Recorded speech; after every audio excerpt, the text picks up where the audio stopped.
Welcome back to another My League rebuild here on NBA 2K21. Today's video, these rumors have kind of started brewing.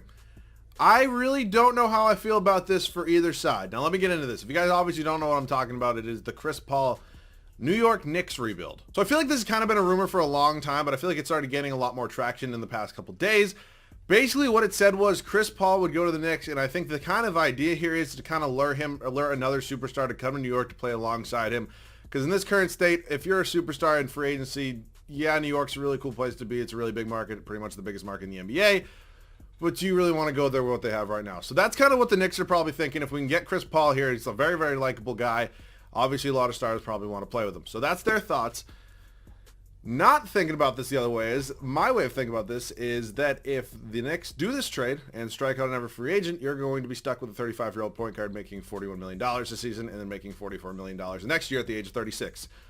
Probably not the smartest thing in the world to do. So from all the rumors I was seeing, this is kind of the trade. I only had to include Deontay Burton and Abdel Nader because we are currently in a season. We're not in an off season, so I had to go ahead and then make sure, you know, all the players were lined up. So Bobby Portis, Frank Ntilikina, Kevin Knox Jr., or Kevin Knox II, whatever the hell it is, and a first-round pick. That's what I've been kind of reading everywhere, and that's what I guess the trade's going to be. You can ignore Burton and Nader, as I mentioned, for Chris Paul. If I'm the Knicks, I look at this as kind of a W. I mean, Bobby Portis is probably leaving after this year in free agency anyways. Frank Ntilikina, you kind of know what you're getting at him. He's a good defensive player. And then Kevin Knox, still a little untapped potential there, I would say, but ultimately probably doesn't have that high of a ceiling. Then a first-round pick, honestly, it's not the end of the world. So if you only have to give up one first-round pick, I wouldn't even say that's that bad. The thing that sucks is here, if I'm the Knicks, this contract is just awful. I mean, he doesn't match your timeline at all, so it's an interesting, I mean, the pick-and-roll game here with Mitchell Robinson and Chris Paul would be absolutely sick, but as of now, I probably will leave this team exactly the way it is for 1 year because, again, we're not going to be getting any, you know, big star agents, anything like that in the middle of the season, so I'm going to go ahead and set this lineup. So the lineup's all set here for year number one. Chris Paul, RJ Barrett, Mo Harkless, Julius Randle, and Mitchell Robinson. It's the same starting five as basically what we thought it was going to be, and then Chris Paul's inserted. So yeah, Kevin Knox obviously not here. Mo Harkless kind of jumps in this lineup. A little bit of a more veteran player, 27, so it'll be interesting. I mean, we obviously have two super young pieces here in RJ Barrett and Mitchell Robinson, and then a 35-year-old Chris Paul. So again, I don't really know my thoughts about it. I'm obviously not going to trade him into a Chris Paul Knicks rebuild, so it doesn't really make much sense. The bench is actually okay. It's a little bit better than I thought it was going to be. Elbert Payton, Taj Gibson, Reggie Bullock, Wayne Ellington, Damian Dotson. So a lot of veterans here, but again, I don't really know how this team's going to do. I cannot imagine we're going to be very good. Hopefully we have a high pick, and yeah, I'll catch you guys at the end of year number one. Year number one comes to a close, 32-50, kind of around where I thought we were going to be. LeBron MVP, Doug McDermott, 6th man of the year. Really, I've never seen that before. Giannis Defensive Player of the Year, Chris Boucher, Most Improved, and Brett Brown is your Coach of the Year. So we are clearly not in the playoffs. Before we go ahead and sim to the offseason, though, we can obviously take a look at the standings, see what we're ended up in the pick department. Okay, so we're not projected the highest overall pick. We're obviously going to probably look to trade up a little bit. End of the day, I do want to keep this team, you know, somewhat relatively young. So Chris Paul obviously pretty much balled out. I mean, we just really don't. We need another, like, elite star on this team. So that's going to kind of be my hope for this offseason. Rebounds went to Robinson, assists with CP3. I'm sure we were pretty much last in points per game. Yes, we were. Defensively, we actually weren't that bad. We're actually a pretty solid defensive team. So definitely got a lot to work on, a lot to improve, and I'll see you guys in the offseason. The Clippers go on to win the finals, and Kawhi Leonard is your finals MVP. I'm sure a lot of Clippers fans wish that actually happened. It'll be interesting to see what they do with Paul George. You guys think Paul George is going to get traded? Let me know. Let me know down below. All right, we're heading into this first offseason right here. Only one of two, so we got to, you know, be pretty smart about it. Saf signing right now. Jordan Malone has an A rating. I'm going to send Tom Thibodeau to the fucking moon, and I'm not going to let him come back. Caleb Brand, you're fired. Mike Woodson, goodbye. You're fine, and then I need an A trainer because hopefully this team stays relatively young, but I also want to make sure, you know, we get a pretty good, okay, there we go. I want to make sure we get a pretty good, you know, stud in the free agency. So I think I'm going to go with Stauffer. We're obviously the Knicks. We have money, and I can afford a coach that has 2 A+ ratings. I'm just going to go over budget there. All right, let me just go ahead and get Masters now. I don't know why. Like, makes no sense. All right, up to the draft. We'll see what pick we ended up with in the lottery. I probably should have went to the lottery. We actually ended up with 10. That might have been a little bit higher, but we will see. We only have Julius Randle under contract, and honestly, he's only making $19 million. So, I mean, if I put up these two things, what are my options? Like, if I'm going to trade for somebody, okay, we only have 4 trade options, and none of them are really that good. I wouldn't mind maybe moving up a little bit. I don't want to trade for like 1 or 2. I'd prefer to move up maybe like 5 or 6, something in that neighborhood. So let's see. Who has the 5th or 6th overall pick? The Kings end up with 5. They want to do this? No. How about if I just toss you a couple more second-round picks that I'm really never going to need? How about one more? They still don't want to do it. All right, let me try this for pick 6. Whoever has the 6th overall pick, it is going to be the Indiana Pacers, and they do that for pick 6. So we now do have the 6th overall pick. Position-wise, we're good at point guard, we're good at shooting guard or small forward. I'll play Barrett at each, and we're obviously good at center. So LaMelo Ball is here. Of course he is. Obi Toppin could be an option too. I think LaMelo Ball kind of makes the most sense, and I'm going to move him probably to shooting guard. I mean, obviously he's a really good playmaker, but this is 2K. I think it's probably going to fit pretty well. So LaMelo Ball, welcome to New York. I'm pretty sure every Knicks fan in the world would, love to have that happen, but probably not going to happen. So okay, the game just crashed. I'll be back. So as I was saying, LaMelo definitely has the height to play shooting guard. I don't know if he would be the best fit at shooting guard, which means RJ Barrett is definitely going to be moving to the small forward spot. And so that's all set right there. If I take a look at what I realistically need, it's probably a new power forward. So Chris Paul obviously accepts. I'm bringing back Barrett I just don't get that. It always happens. So why would I not bring back, RJ Barrett? Makes no sense. Kenny Wooten, no. Damian Dotson, I'm considering. Dennis Smith Jr., probably not. Jared Harper. You guys know the joke. All right, so I'll give Dotson the qualifying offer just because it's only $2 million. Now we're going to head up to official free agency, and one of these two guys would definitely be nice. We don't have the money for it right now. We currently have 23 mil, and we are required to go out and get 39 mil. So somebody's got to get traded here. I mean, there are some contracts in this team that I don't know if I necessarily want. Okay, never mind. I thought we had more than that. So it's probably just Julius Randle. Brzdeikis can go too. If I want to go ahead and get a pick for him, I definitely wouldn't mind one from the Chicago Bulls. And now I'm going to go ahead and probably have to move Julius Randle. Yes, it'll clear up enough money, but I think if I'm going to go after one of these two guys, I mean, it kind of makes sense because we're losing, Julius Randle's not going to be starting on this team anyways. So if I'm going to, oh my God, seriously? I got him in the last video. I'm not going to get Tyler Hero again. All right, I'll do this with the Pistons. I mean, we are just getting another first round pick. It's unprotected, and I know we do pick up Sivi Mikhaik as well, but I really want to go get Tyler Hero, but I just feel like it's not good to get him like multiple videos in a row, especially because it's so easy. So we can officially afford to get Giannis or Anthony Davis right now. I would definitely, wouldn't mind getting one of the two. Player option, no trade clause, and then like worst comes to worst, I don't really want to give an offer to Paul George. I'll give an offer. Oh, Bam's restricted. Never mind. They're going to match anything. I forgot about that. I guess I will give an offer to Paul George, and then I'll maybe do a sign and trade if I don't get him. So hopefully we get one of them. Do we get any of them? We get Anthony Davis. Anthony Davis, welcome to the New York Knicks. And we still have, what is this? We still have $11 million in cap. Paul George and Giannis sign elsewhere, and Giannis goes to the Heat. I'm sure every Heat fan in the world would love that. So, Anthony Davis is the newest member of the New York Knicks. I said I wanted to keep this team young. We kind of have a good mix. So, at this point in time, we literally have 5 players on this roster. So, I'm obviously not going to be getting a backup power forward. So, we need a center, small forward, shooting guard, and then point guard. We still do have $11 million. So, I can afford Duncan Robinson. Duncan Robinson would be a great shooter off the bench for us. I'm really happy about that addition right there. We look more towards small forwards. Denzel Valentine's not. We can afford Boogie. I haven't gotten DeMarcus Cousins in a minute, so welcome to the team, Boogie. I can bring back Elfrid Payton. The game's going to glitch and let me do that, and this is just going very, very well so far. And now I believe I just need a small forward. Yes, I do, and back up RJ Barrett. I'm probably going to be playing Barrett a lot of minutes anyways. It's not that big of a deal. I'm just going to do a sign trade with Boban. And yeah, I'll see you guys at the start of year number 2 with this much improved Knicks team. So year number 2, the rotation is going to look like this. CP3, LaMelo Ball, RJ Barrett, Anthony Davis, and Mitchell Robinson is the starting 5 for this team. I actually really didn't think it was going to be this good at all, and I'm really liking the look of it right now, so hopefully it works. What I was actually able to do is I was actually able to pick up Matisse Thybulle for Boban Marjanovic, a first-round pick and a second-round pick. He's pretty easy to trade for. Defensive stud. I'm a huge fan of Matisse, so very welcome to have him as our 6th man. Boogie's chilling here as well, Duncan Robinson, and then Elfrid Payton. That's going to be the starting 5.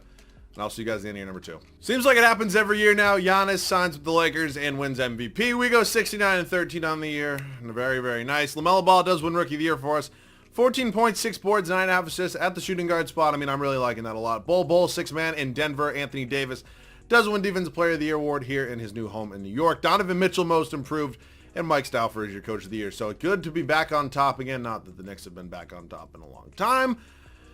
But you know what I mean. We're 15 games up with the Miami Heat, and yeah, same amount of games over there if we were in the West. Player stats right now: Anthony Davis, Chris Paul, RJ Barrett, LaMelo Ball, Mitchell Robinson. So I don't really think this team's going to score a ton of points a game. Like, I definitely don't think we're probably first in scoring. We're only 117 points a game. We're definitely not.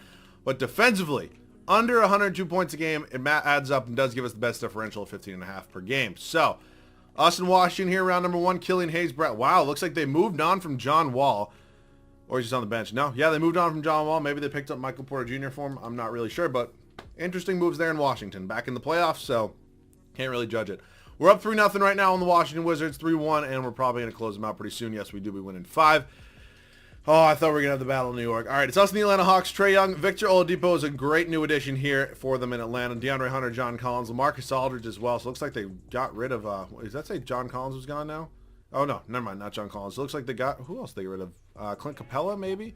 Actually starting Derek Favors now, which is an interesting move. All right, we're up 2-1 right now. We're up 3-1 right now. I mean, again, I didn't really think this team was going to beat us anyways. We end up beating them at 5, and it's us and the Celtics here in the East Finals. Kemba, Smart, Brown, Tatum, Rob Williams. Added Patrick Williams to their bench, Joe Harris, Taco Fall. Actually, some pretty good improvements to their benches. Phoenix and Memphis over there in the West, I really have no idea how those two teams are. These are literally like, not two of the strong suits. I mean, they both played pretty well in the bubble, but not two of the strong suits there. And no, I'm saying. I meant the Knicks, not the Grizzlies. All right, John Morant, Dylan Brooks, Gordon Hayward, Jaren Jackson Jr., and Hassan Whiteside is the starting 5 over there in Memphis. Let's see what we can do right now. We're at 1-1 right now. We're up 2-1, 2-2. Are we really about to lose the Grizzlies? No, we're not. All right, Anthony Davis goes on to win Finals MVP. We get the first championship here in New York after being one of the worst teams. We go to the best, so it's good to see right there. And I was talking about the Suns and the Knicks in the bubbles, not the Grizzlies, before all of you start commenting that. All right, let's head up to the draft lottery again. I think we do maybe have a couple picks. And we are projected the first overall pick from Chicago. It's probably protected, though. I'm not going to get my hopes up. Yeah, it was protected, so they have the second overall pick. All right, yeah, see, that always happens. I'm just not going to get excited about it because that would just be dumb because I know we don't have it. So we're getting 2 new staff members right here. We're going to head up to the NBA draft. I don't think we have actually any picks in this year's draft. Actually, we have 21 and 30 in the second round. Just going to move it for a future first from Milwaukee. So I feel like I could definitely make one more pretty big size trade. I'm not really sure what that would be. Team player options, Barrett and Thibault definitely would both like to get them back right here. Not going to be given the qualifying to any of them. I believe Mitchell Robinson is an unrestricted free agent. I definitely got to make sure he comes back here and isn't, just going to take his talents elsewhere. So, and Chris Paul. All right, Mitchell Robinson wants to come back. That's cool. I would definitely like Chris Paul back as well. We got Chris Paul a ring. That's kind of what I was going for, and I can pretty much let everybody else go. So I might have one more big trade. I'm not positive on it yet. You guys know me. I hate leaving rotations exactly the same for multiple years. So CP3 and Mitchell Robinson are both officially back in this team. So technically the whole team is set. But I probably do have a trade or two to make. I'll see you guys with that move. So I kind of want to do this deal because I think it would be really cool to pick up Jimmy Butler. Currently at the time recording this, I think you guys are going to see this Friday. So Game 5 is tonight. Obviously, the Lakers are up 3-1, but Jimmy Butler has just been playing unbelievable. So I think it'd be cool to pick him up. It's unfortunate RJ Barrett has to go, but I do want to change the starting lineup a little bit. So I actually signed Ricky Rubio and Markieff Morris literally just to make the money in this deal work. We gave Rubio our mid-level exception, and Morris is just on a minimum contract here. So I'm assuming they're probably going to not... Okay. I thought they might take that, but they're not going to. One first-round pick gets it done. And Jimmy Butler, welcome to the New York Knicks. So at this point in time, I really just need to sign a new backup point guard. There's really nobody that I have on this team that, could be the backup point guard as of now. Is any highest overall situation. I will just sign Yogi Ferrell, and then if I can't find another point guard, I'll probably trade him. But other than that, we're all set. I'll see you guys at the start. The third and final year. Third and final year, starting 5 looks exactly the same except for the one addition of Jimmy Butler. But here's how it's going to look for year number 3. Chris Paul, LaMelo Ball, Jimmy Butler, Anthony Davis, and Mitchell Robinson. I really do like the starting 5. I have no reason why they don't win 70-plus games. Matisse Thybulle, Duncan Robinson, DeMarcus Cousins, and then Yogi Ferrell's just here. I really couldn't find an upgrade for him. Like, if I'm going to go ahead, I'll trade, Ferrell, DeMar Carroll, and a first-round pick. Are there any other better point guards? So, obviously, the trades are going to be different once you sim to the next year. Oh, boy. Just a point guard. I don't really want Kyle Guy. I'm not going to lie. Well, that's funny. Jordan Bone, Lou Dortz, no. Who is this? Chris Clemens. Jordan McLaughlin. Actually, that's an upgrade. All right, Jordan McLaughlin, welcome to the team. He's going to play 10 minutes tonight. We're all set now, and I'll see you guys at the end of the third and final year. So here at the end of year number 3, Giannis does win the MVP award. I believe he won it last year as well. We went 70-12. I said this team should have no problem winning 70-plus games. It did not. Evan Mobley is your rookie of the year. Ended up getting drafted by the Golden State Warriors. Bull, 6-man once again. Anthony Davis, defensive player of the year once again. Mitchell Robinson, wow, 15.5 and 14 boards. Not a bad year for Mitchell Robinson. Mike Stauffer does win coach of the year as we do go 70-12. So we're here in the playoffs. We are obviously 1 seed. We take a look at the standings. 19 games up in the Atlanta Hawks. And what is that math? 19 games. No, wait, that's 9 games up in the Lakers. Not a math guy. Anthony Davis led us in points. There's Chris Paul, Jimmy Butler, Mitchell Robinson, LaMelo. I mean, this team all around is it's very well spread out, honestly. Take a look at team stats right now. Points per game, we're definitely not leading that department, but defensively, just under 103 points a game, gave us a 15.5 point differential. John Wall, Jamias Ramsey, Miles Bridges, Obi Toppin, and Steven Adams. Not a bad starting 5 for the Charlotte Hornets right there. Good to see them, getting back in the playoffs, back in the swing of things ever since Kemba left, but unfortunately, we do end up sweeping them. And now we have the Battle of New York here And round number 2, us in the Brooklyn Nets, Kyrie Irving, Karis LeVert, Kevin Durant, Melo in New York, but not in a Brooklyn uniform, not a Knicks uniform. It's an interesting addition right there. It's a very good team, especially for a 4 seed, and we're down 3-0 right now. Well, they swept us. Things I did not see coming. That shit right there. I did not see that one coming. But you know what? You can't win them all, I guess. We did get a championship nonetheless.